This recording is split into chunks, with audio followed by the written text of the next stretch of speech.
This is the summary for Romeo and Juliet, Act I, Scene 1. It's called The Fight, The Decree, and Romeo's Lovesickness.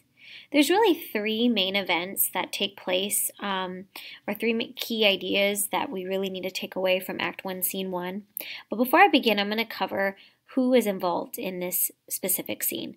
So we learn a lot of new characters. We have the Capulet family, who is Juliet's family, and of course we have her dad, Capulet, Lady Capulet, her mom, Samson, Gregory, and Tybalt.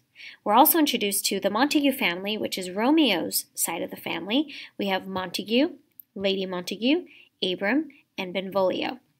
We are also introduced to some neutral characters, which are the Prince of Verona, citizens, and the officer. So, what takes place? So the first main event is the fight. There is a brawl, a fray between Capulet and Montague, and the Prince of Verona ends the fight, and he decrees a major consequence, which is death if any other fights take place. The consequence is a big deal because this is what adds the tension throughout the rest of the play.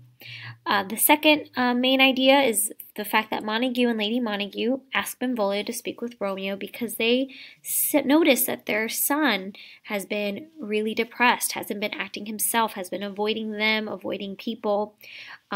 So Benvolio inquires and asks Romeo what's wrong, and he finds out that Romeo is depressed because he has been rejected by someone, which we don't find out who she is, but we find out that she has devoted her life to chastity, meaning not refraining from sexual intimacy for her entire life.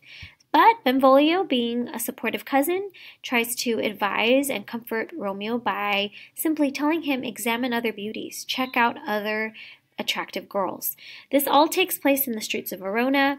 The why behind this play as to why this is important. This scene gives the high tension that plays throughout the rest of the play. Just because any future fights or conflict between the Montague and Capulet family will lead to death. So that's something that drives the rest of the play, because as readers we know what is at risk.